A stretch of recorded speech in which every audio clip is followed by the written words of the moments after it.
Welcome to the Five Arms and a Lucky Fin podcast. I am your host, Brendan McCormick, with my co-host, Jason Ide, aka Lucky Finn, and we have a future Indiana Hoosier in the building, 6'3", 295, Rodney White, class of 26, future Indiana Hoosier. Welcome in, Rodney, guys. Appreciate Rodney, you, thanks man. for coming. Appreciate that. Rodney, we are so pumped to have you on. We are big fans of Indiana Hoosier football. Love Coach Signetti and the staff and what they are doing over there in Bloomington. So we're honored to have you on, and I'm excited to be a Hoosier, man. But first, let's start and get to know you a little bit and your journey. Was it always football in the beginning, or was there a different sport?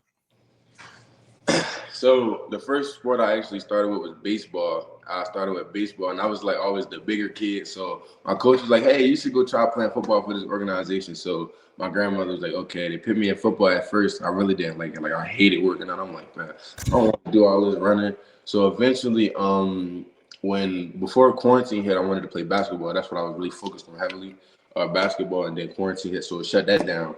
So I had a group of people, right? They used to like show up in my house. They used to be like, "Yo, you gotta work out. You gotta work out." Mind you, I'm in the bed asleep. So I'm like, all right. So eventually it did end up paying off because in high school, my freshman year, I played my first game on.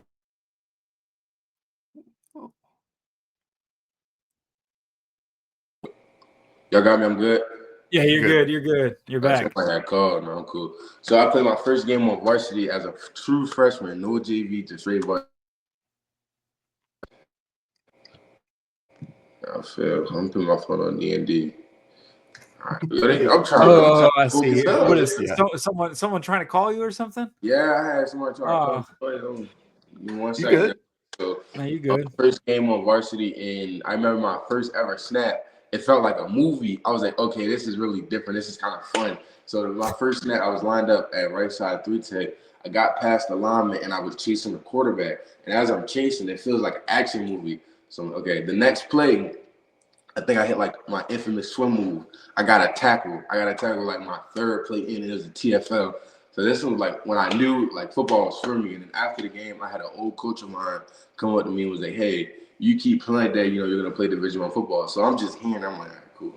So, but yeah, that's really the story how I started. I would go more in depth, but I know I got some questions that help build off of that. So Yeah. Yes, sir. Yes, sir. Who was the first person to tell you that? I mean, I think you mentioned it a little bit, but go into that more. Who was the first one to tell you that you could really play at the next level? my old rec coach. So we played against a team called Gilman, and he was their defensive back coach. So after that first game, he was the one that came to me and said, "Hey, he really in our quote, he said, you keep playing that, you're gonna play Alabama." You feel me? I ain't want to say that because I ain't going to Alabama, but that's what he said. So in turns, meaning that I was going to play Division I football at a high level. Wow, that's a heck of a compliment, Jason. I was gonna say. I mean, that's top tier right there. I see what he means. Like he was talking, like, hey, that's one of the top program. You're gonna play at one of the top programs in the country. Kind of attitude. I like that. I mean, I'm about to. Yeah, you are. Did you have a welcome to football moment when you realized the game was different for you? Okay. So freshman year, like halfway, like midway through the season, we played our rivals called St. Mary's. It's a night game. It's packed.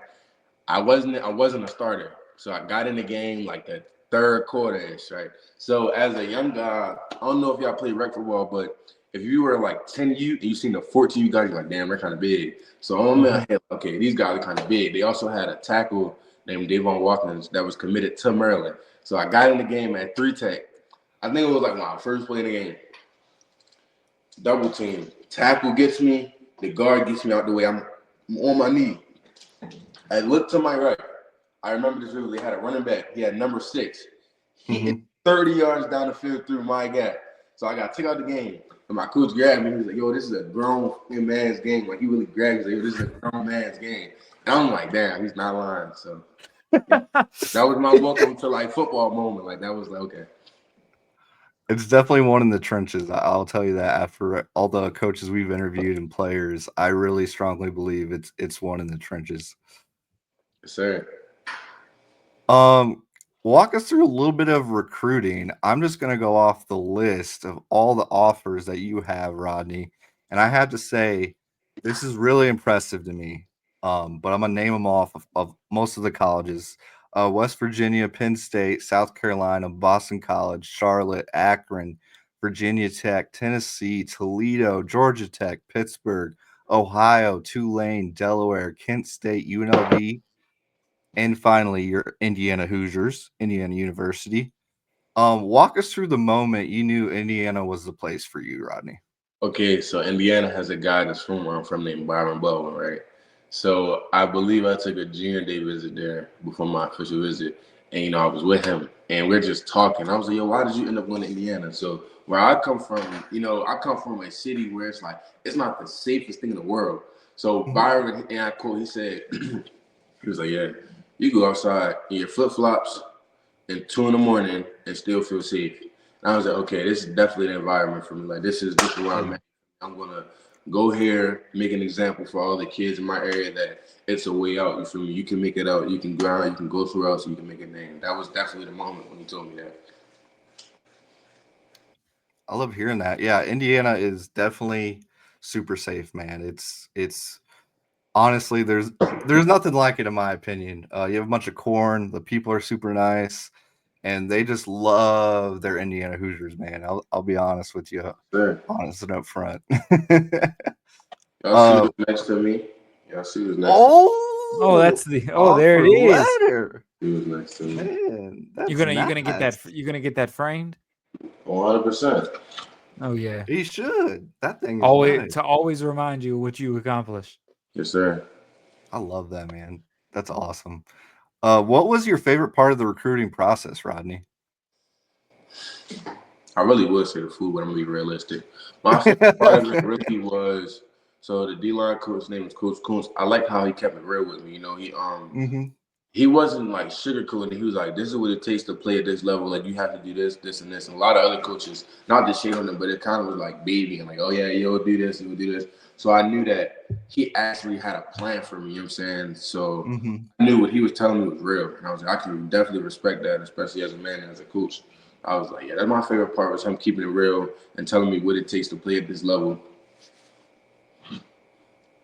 Yeah, Go ahead, Jason. I was gonna say it's always good to have coaches like that. I know I've coached not football but other sports, and the way I always have coached is I'm gonna keep it real with you. I'm gonna be honest with you because I want you to grow as a person. I'm not worried about the sport. We can develop your game and stuff like that, but as a person, it's really important. I mean, you got the rest of your life outside of the sport. Once you're done, you want to grow as a man, like you were saying, and I think that's really important. Yes, sir. I wanted to share something a little bit too. Was we interviewed a former Indiana kicker, so he was the kicker last year, Derek McCormick, and he shared a little bit about his recruiting story, and he basically said that he was injured, and most of the teams wanted him to come kick right away. Signetti wanted him to get healthy 100% before, and then show him that he could kick.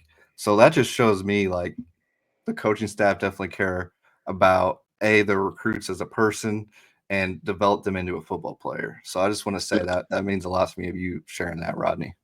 Yes, sir. That's real. So who is the funniest or most memorable coach that recruited you? Like this is out of every school in the world. This is Every school, yeah. Wherever. Or funniest moment during recruiting. Or odd recruiting moment. This is a time we think for a quick second. My funniest recruiting moment. I would probably say Virginia Tech. So, okay. I had a teammate that got offered for Virginia Tech. His name is Sidney Stewart. He got offered, and me and my one of my old teammates, Dustin Mitchell, we were young pups, and I remember when they offered Sidney, they told us that they knew we were his young pups and they were going to offer us. I was like, okay. I was like, that was more like a all around moment, knowing that was one of my teammates that helped me get an opportunity. So I was very grateful. I couldn't necessarily say funny, but I said that was like the most like well-rounded moment in the recruiting process. That's pretty cool. That is pretty cool. What advice would you give to younger players kind of going through the recruiting process, Rodney? I would tell them to keep the main thing, continue being an example. Make sure your schoolwork is done 100%. Make sure you're on a roll, getting that work done. And just keep working hard. Don't, get complacent and don't just get better. Like, for example, like if you can get some extra work, you feel me? Like, don't think just because you have offers and you're about to play the Division One ball that's that. No, you got to work 10 times harder because you have a whole group of people looking up to you, wanting to be like you. So you have to continue being that example. And I would say, don't let the pressure get to you. At the end of the day, football is football. You feel me? God bless you with the opportunity to play Division One ball. So take advantage of it and just work, and don't take any opportunity for granted. When you're getting recruited, for example, if it's a school like a lower tier school, still be respectful because you never know how things change in the college football landscape. Be respectful, appreciate them taking the time. And when I actually committed, I actually told the schools that were my top schools that I sent them a message letting them know I appreciate your recruitment, but I won't be committed. Letting them know ahead of time, so it wasn't like a backstab thing. That I want to do that out of respect. To stay respectful. Love that. I love hearing that. That's awesome, Rodney. I'm sure the coaches really appreciated that too, of you actually reaching out after the commitment. So they put in money, they put in time, they put everything into you. So if you tell them at the time, they can maybe have the opportunity to go grab another recruit. You feel me? Help their program. So you also got to think like that. You cannot be selfish nor cocky. I agree with you. And you mentioned one thing that's pretty key is the coaching landscape. It shakes up a lot more, and coaches know coaches, and it's a lot smaller than what you think. After all the interviews that me and Jason have done, a coach will be like, "Oh yeah, I know him. And it's all just ping pongs to one another. So I really like that's a really good answer. Yes, sir. Is there one play in your high school career that you can vividly remember and you won't ever forget?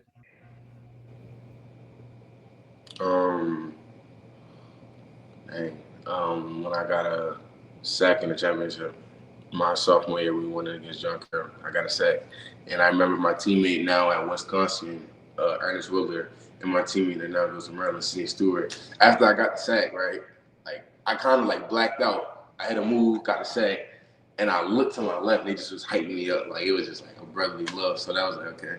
You're saying I was hyped, had the energy going. That's a play I won't ever forget. It was in one of the biggest stages. It's funny to hear you say that you blacked out because I feel like a lot of the athletes that we've interviewed, when we ask them something about something that was memorable, they always black out. It just goes to show you that any kind of those moments that happen, that's how you can remember them. You remember them, but you don't remember them because you blacked out. You're just such in the moment that it's surreal almost, right? Sure. That's awesome. I got a few more sacks and tackles I'm going to play from your junior year. I'm going to roll it here. All right, Rodney? Yes, sir.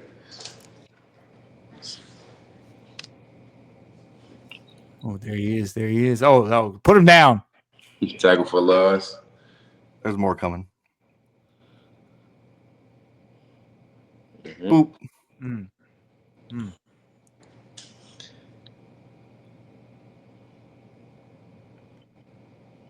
He said, "Give me those." Yeah. That explosiveness. This is against one of the top teams in the country right here, Sparta.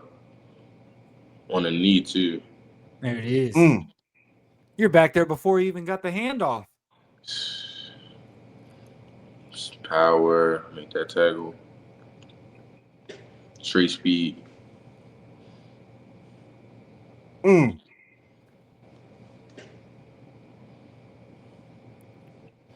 Where's he at? Guard him. Find him. Can't because he's already there. You can't guard him. You can't one-on-one him. He's gonna get by you. Boop. That running back, that game was talking so much smack too. So when I was talking to listen.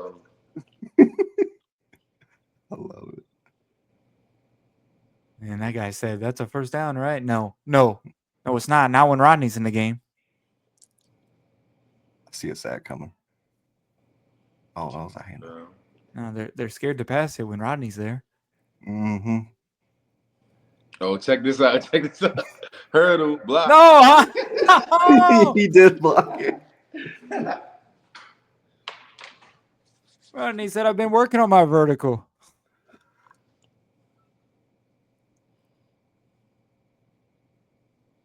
Just pure hustle right here. Right there. That's Yep. it. No, That's not not giving giving up on the up. play. Yep.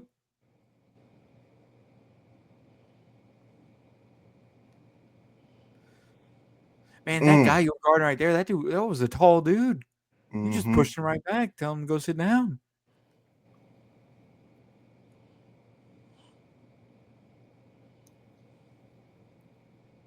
Not giving up. Boom. Rodney just punishing him. This is one of my favorite because watch how my teammate gets a strip. Me holding him up allows my teammate to strip him. Give me those. Is that instinctful, Rodney? Yeah.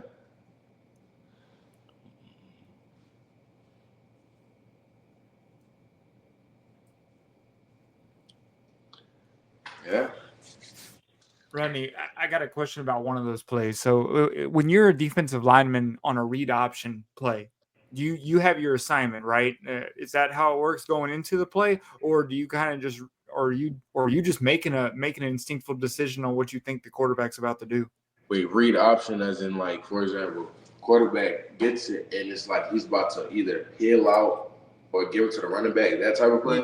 Yeah, so yeah. I don't play DN, so the DN's job is basically the outside. So what I would do if I got there, I would tackle the mesh. Now what the mesh is basically when a quarterback is handing the ball off to the running back, I literally would just tackle both of them. But realistically, I would more so focus on the running back because the running back is coming. Okay. Yeah. Oh, gotcha. I rely on my edges. If that quarterback bails out, my edges should be there doing their job. So you can't try to do everything. You gotta own. You gotta play to your responsibility. Because once you try to play hero ball and do everything, that's when mistakes happen. So you gotta do your assignment, your key, and trust your teammates. Yeah, that's just impressive. Also, to be able to not only keep going through the offensive lineman, but you got to keep your eyes on the backfield too at the same time. So that's impressive for some of those plays. Yep. Rodney, what's a hobby that your coaches and scouts wouldn't even know about you? I watch anime. For sure. Black Clover, Bleach, Death Note. Okay. I really watch anime, and I would say they probably know, but I play a lot of Call of Duty. And also, one thing that people should know, I read the Bible a lot. I'm checking my Bible right here. There you go. Yes, sir. And what's another thing I can think of? That's really it. Like most people don't like. People look at anime as like a weird thing. I like to be myself. And like I watch some anime. I play some Call of Duty. Like that's what I do. So I say that. So. I love that. Rodney, you playing the you've been playing the new Battlefield beta? Nah, I've been playing BO6 Stakeout, double XP. That's what I've really been on with that shit. Oh, okay. Okay. I respect it. He's loyal to Call of Duty. I respect that. Rodney, have you watched One Punch Man? 100%, yeah. I definitely. So I had 2 strokes before I was born, right? On my right, affected my right side. One of my friends back in college, he said, "You Jason, you're One Punch Man." I was like, "What do you mean?" He goes, "You never seen One Punch Man?" I was like, "No." So I went and watched it. It's my favorite anime ever since. I'll never. It's just so funny because now I was like, every time I talk to that dude, he's just like, "Oh, what's up, One Punch Man?" Smooth. I like it. What's the go-to hype song, Rodney? Probably Young Boy. Like anything hype, either Young Boy or like it depends. Like if I want to really focus, I play my favorite song. So y'all probably not gonna know this, but my friends know this. I'm gonna just name the song. So do y'all know the YouTuber named Pretty Boy Fredo or no? I feel like I do. He used to play 2K17 and make like story times. Yeah. So he has a song called Coop. That's my favorite song in the whole world. So like if I'm ever like, even if I'm going through something or anything, like I put Coop on and like helps me focus. So either Coop by Pretty Boy Fredo, feat Devin Tyler, or any Young Boy song. I did not know he made music. It was like for fun, but the song was actually good. That's why I know. Oh, that's pretty. It's called Coop, like Coop with Coop or Cooped. COUPE.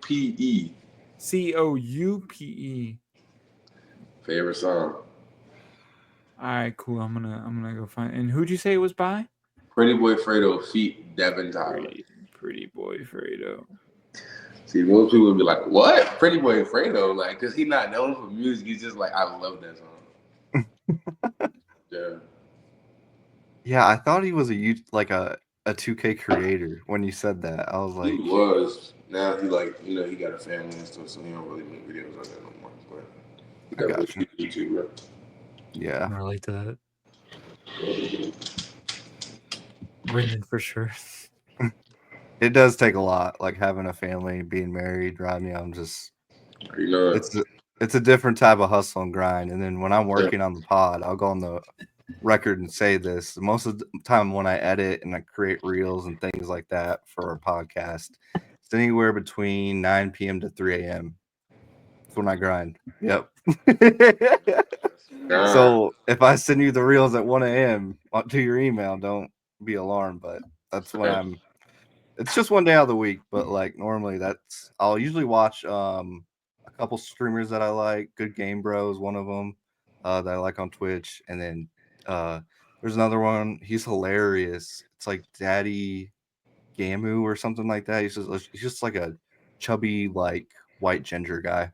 But he's like one of the hilarious guys I've ever. But he plays like MLB and Madden and things like that. You just be like talking while you playing, like he talks. Yeah, it'll still show like him playing, but like and the screen of like what's going on. But like he just talks and he's hilarious. So like I'll have it on the background and I'll just be editing and he'll say something just outrageously stupid, like that you're like, what, like, and most of it's cuss words, I'll be honest, probably not great for young kids to hear, but it's just funny stuff like that. It just makes me chubby. It gets Keeps me you awake, right? Yeah. It keeps you awake. So that's just my little bit of workman mentality. But if you weren't playing football, Rodney, what sport would you play? Would it be baseball? I thought you was gonna say what would I be doing if I wasn't playing football? What sport?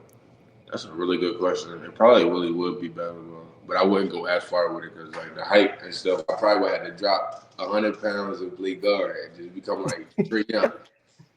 Yeah, just balling out.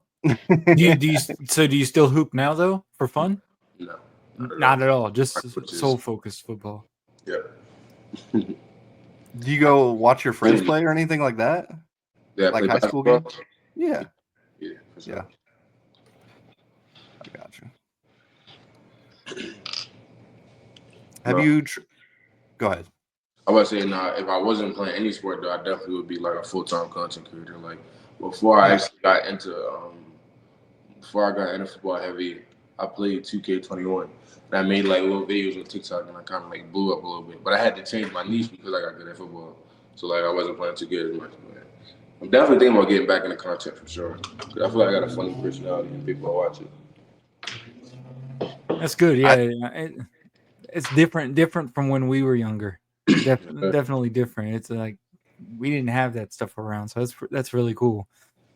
I don't care if you care about my 2 cents, Rodney, but I think you should create content. I think it'd be pretty cool. I think it's something that people would watch, and I do think people do want to see that type of content from a Division I player and know a little bit what it looks like to be like in the life of a Division I football player. What it walk through and the life of a Division I football player. I think it'd be interesting. Yes, sir. So, and also, I was going to add the most important thing I think is you're just being yourself. I think it's so real and it's just so easy, and you'll be so surprised. I'm sure you already know it on how many people can just relate to the things like your anime stuff, right? Some people look at that and they're like, screw that. But a lot of people that watch that probably that don't talk about it all the time are gonna be able to relate to everything that you're saying. So that's really cool. Yes, sir. Always be yourself too, Rodney. I like that answer because, folks, whatever you like, it's not weird. I promise. If you think it is, it's not. So be yourself and authentically yourself, and don't think too much. So there you go. That's my 2 cents. Is there a player in the league, Rodney, in the NFL right now that you kind of look up to or model or watch film from? In the NFL, I really, to be honest, it probably would be Myles Garrett, seeing his speed and his athleticism. So like he had a drill. He was like running on bags and just seeing how his bend. I really would say college too. I like Dylan Stewart, even though they don't play my position. I like them moves and their speed and how agile. I feel like that's what gives me an advantage because a dude that see me and be like, "Oh, he's just a run stopper. He's not that fast," but I have deceptive speed, because like I work on my speed a lot. So I feel like Dylan Stewart. I think his name was Olayo Latu. He played at UCLA. He was really quick. Good hands, and Miles Garrett for sure. Von Miller. See, I like Von Miller a lot because he's really simple. My old coach's name is Coach Dan. He taught me I used to go in the game just hitting a bunch of moves, like just off the rip hitting these exotic moves. So what I learned to do, especially following last year, was to set up moves. So like for example, in the game, I'm gonna hit you with power. I'm gonna hit you with power. I'm gonna hit you with power. I'm gonna go inside one time. So when it matters most, let's say it's fourth quarter, we need one, 3rd and 15.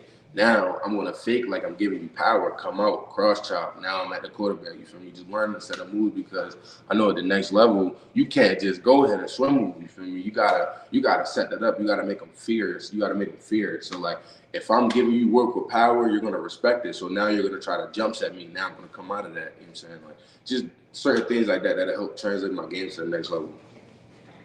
Rodney's playing chess with the rush moves. Got you. I like how you watch film too from different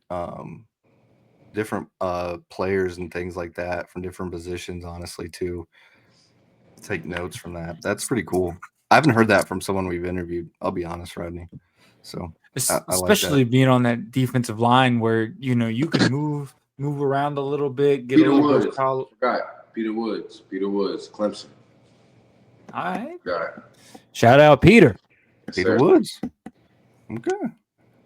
But I like yeah. I was just gonna say, but I like you where you were talking about the moves, right? So it's like, you can be versatile across, like you were mentioning Miles Garrett, and he moves around from the inside to the outside and stuff. So I think I noticed that on your highlight reels when we were watching them. It wasn't like you were saying, it wasn't just all the one thing. It wasn't all just power, push. Saw some speed in there, saw that jump, it's a little bit of everything, and that's gonna take you really far when you can mix that up so well. You're going to confuse somebody. They're not going to be able to pick it up as easily. I love it. Especially Purdue. I will never have someone on our podcast that plays for Purdue, Rodney, just so you know. I don't like that school or anything about that school. I will make that very known on this podcast. I do not follow a single Purdue athlete, and I will never interview a single Purdue athlete. So. I think a kid that was had Indiana on his top 4 ended up actually going to Purdue. So I feel bad for him. He's gonna feel it in the next couple of years. Brendan looks so sad.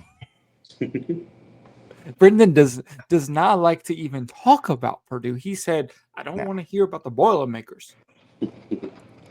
There was one guy that was from my area that I grew up with, and my old high school varsity basketball coach passed away, but he was the last player to go D1 under him, and so that's the only Purdue guy, because he chose Purdue. That was the only Purdue guy I'll ever have on there, because Coach Davidson meant a lot to me as a man. So that's the only person ever, and he didn't respond. So, but that's how much I don't like that school. I hope you beat them. I hope we beat them, 76-0 or like 100-0. Like last year was what was it? Like it was bad. 66. Damn. It's framed in one of the bars. Just so you know, Rodney. That's how much we hate him. Can't stand him. No. I can feel your vibe. Your energy is just driving through the screen, Brendan. The anger. You're instilling it into Rodney for next season, for next year. I hope I am.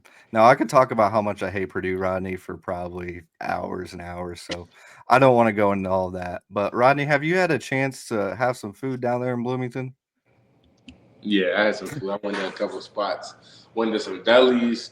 I had some bar food. No, I did not drink on Mondays, just food. I had some bar food. See, on my OV, they really catered a lot of food. So it was good, though. It was smooth. You know what I'm saying? Got some friends already that attended and been telling me about the food spots and where to go, where not to go. So I'm a little hip. What's your favorite? So when I was there, I was really at the breakfast spot. So they had me eating like I think it was they had this waffle sandwich with like eggs, bacon. It was different. You know, it was something. Huh. Do you remember Definitely. the name of it?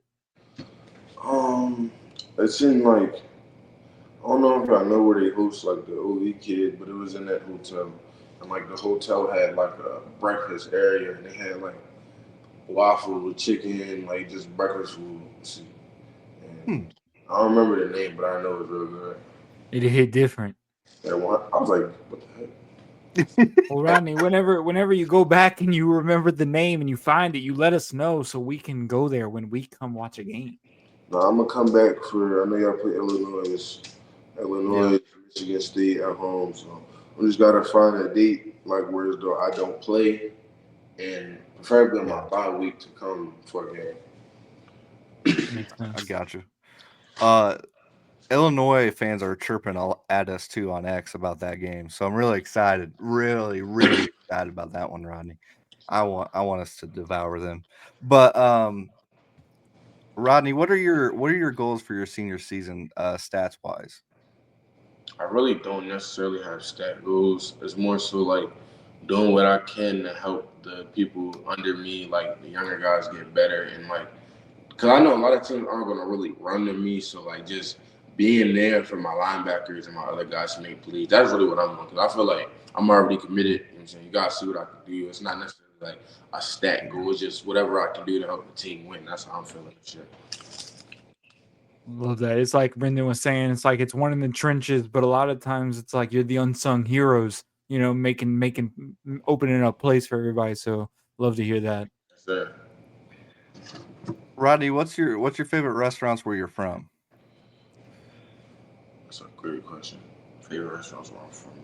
We love food on this podcast, if you haven't known. We So, talk about food and then I go Google yeah, it and then I go find it. I write it down. we keep a list. It's really like it really just be the diners, and it's a breakfast spot called The First Watch. Okay. That's one of my favorite spots, The First Watch. And there's another Oh. spot. What is it called? It's in the area called White Marsh. It's called the Silver Diner. The Silver Okay. Diner and The First Watch are my two favorite spots to eat where I'm from. Gotcha. We'll have to add those. I've been to First Watch, so I know what he's talking about there. That place pretty is really good. good. Yeah, But I never heard of the Silver Diner, so we're gonna have to make note of it. I know, man. I know, for real. Well, Rodney, we really appreciate you coming on the podcast. How can people find you on social media? All right, so my Instagram handle is no uppercase, the Rodney White. So spelling it out would be TheRodneyWhite. And my Twitter handle, I believe, is uppercase RWHITE_1. And that's really what I be on Twitter and Instagram. There you go, folks. Well, thank you for listening and watching. Make sure you subscribe to our YouTube page. Give us a like, give us a comment, give us a subscribe. Give us a follow on Instagram and X if you guys want more content like this. 5 ALF podcast. And just give us a follow on there. We really appreciate the support. And we'll also be giving away our Madden on Monday. So our Madden giveaway. So we're really excited about that. Stay tuned for more giveaways like that as well. So we'll have more probably next season as well for college football and Madden. So thank you for joining in, Rodney. And it was awesome getting to know you. Have a great senior year. And I'm looking forward to you putting on that Hoosier jersey for the first time and excited to see what you do down there in Bloomington, Indiana. So Yes, sir. I appreciate y'all having me on. I'm very good for this opportunity. yes, sir. Go Hoosiers. Go Hoosiers. Thanks, Rodney. Problem.